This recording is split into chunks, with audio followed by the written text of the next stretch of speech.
Já vou começar dizendo, na minha opinião, Dudu deveria sim continuar no Palmeiras.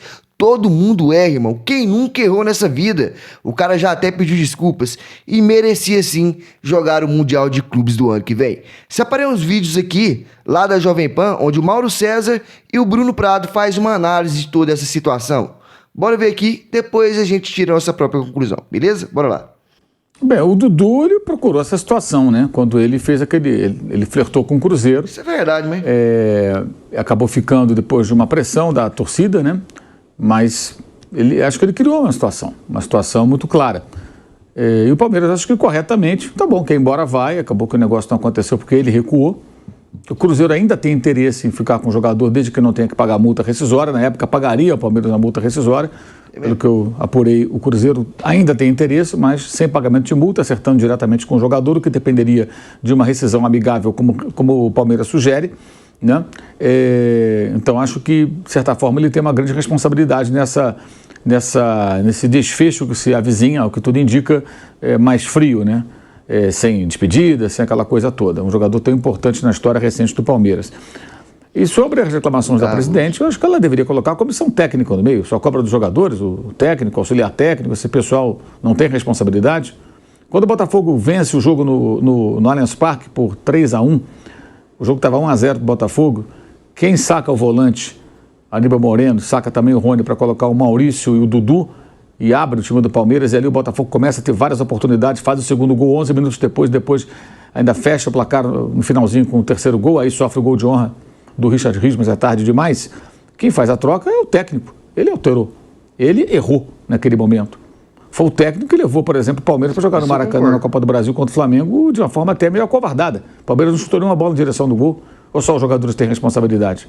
Eu acho que se a presidente cobrar, deveria cobrar a todos, porque o técnico também tem a sua parcela de responsabilidade no insucesso, como tem parcela de responsabilidade no sucesso. E isso sempre é reconhecido e muito destacado, né?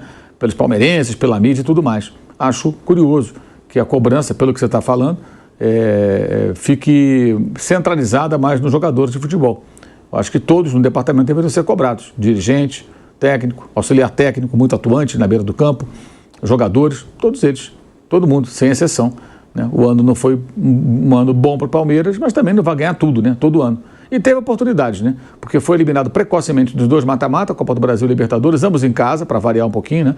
São 7 eliminações seguidas em casa, e em casa perdeu o campeonato, porque a decisão, de fato, foi o jogo Palmeiras 1, Botafogo 3, com o Botafogo tendo que viajar no dia seguinte para a Argentina para disputar uma final de Libertadores. E, cara, o Palmeiras só vai melhorar o ano que vem se contratar, cara.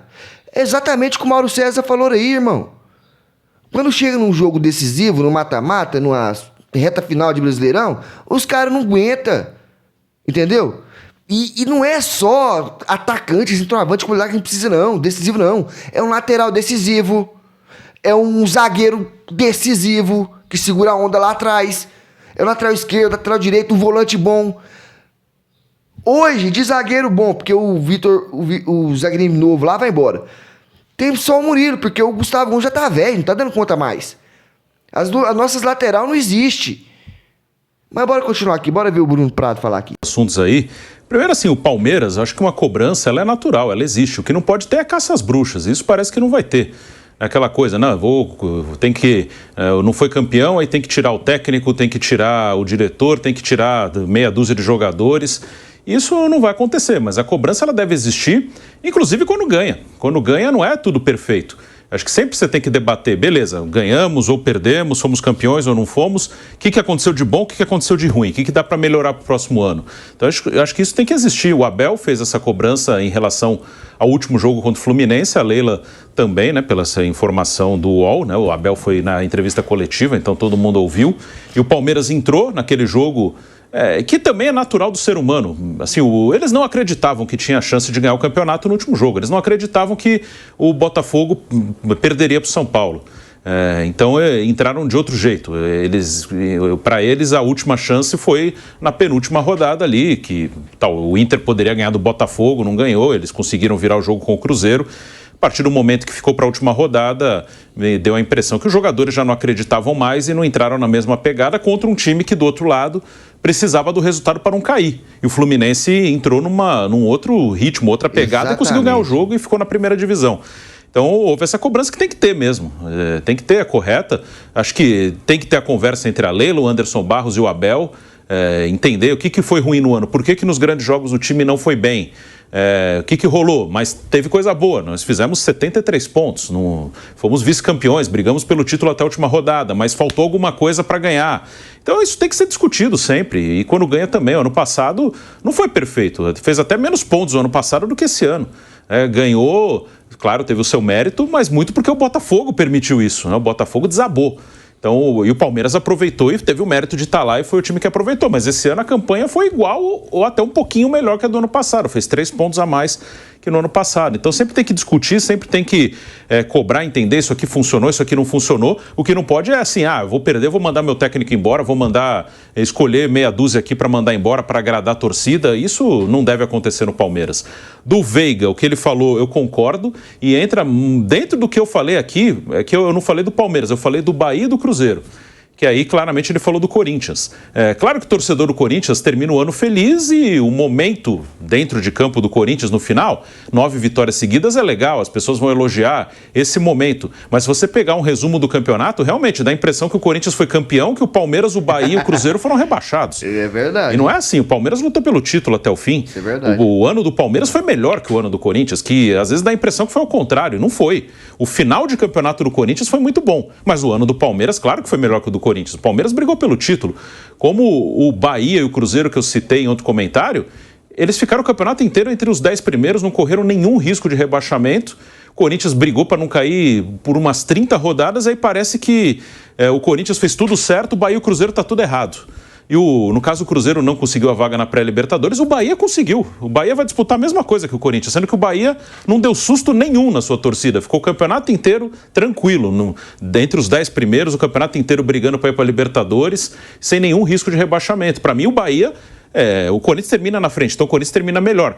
Mas o campeonato do Bahia foi mais regular, foi mais consistente, né? E parece que o Bahia foi rebaixado e o Corinthians foi campeão. É uma coisa muito maluca, é muito analisar só o momento e não o todo. Cara, falando sério, que baita comentarista virou o Bruno Prado, irmão. Na minha opinião, é um dos melhores comentaristas esportivos do Brasil hoje é o Bruno Prado, cara. Ele consegue falar o tempo todo sem pestanejar e você vê que as coisas que ele fala, cara, se assimila. Cara, os corintianos estão achando que ganharam um campeonato brasileiro, irmão. Pra quem não sabe também, e pra quem não sabe, a Leila Pereira, após o jogo contra o Fluminense, foi lá no vestiário e comeu o rabo de todo mundo. Mas não adianta, cara. Ela pode todo jogo ir lá no vestiário e encher o saco. Se não contratar jogadores com qualidade, a nível de chegar... Cara, fazer campanha, compor elenco, é isso aí mesmo. Chega lá em terceiro colocado no Brasileirão, segundo colocado, mas a gente precisa de jogadores que decidem, cara. Que vai jogar um mata-mata contra um Flamengo, contra um Botafogo, contra um time maiorzinho aí, e a gente tem a capacidade de decidir o jogo, velho. É isso que a gente sente falta no Palmeiras. Aquele jogador decisivo. Mas não é só um atacante decisivo. É um lateral decisivo, que vai segurar a onda lá na defesa. É um volante que dá confiança. É um lateral direito e um lateral esquerdo que dá confiança. Não é só centroavante que a gente precisa. A gente precisa muito mais do que isso. Então, a gente... Cara, é uma coisa que o ano passado foi um fiasco. Questão de contratações. A gente não contratou nenhum. O melhorzinho foi o Maurício. O melhorzinho. Esse ano tem que ser diferente, cara. A gente tem que contratar. E você, palmeirense, temos que cobrar, irmão. Nós temos que cobrar, cara. Não tem jeito. Eu espero que vocês tenham gostado do vídeo. Fazia tempo que eu não fazia aqui. Deixe seu like, se inscreva no canal. Um abraço. Fui.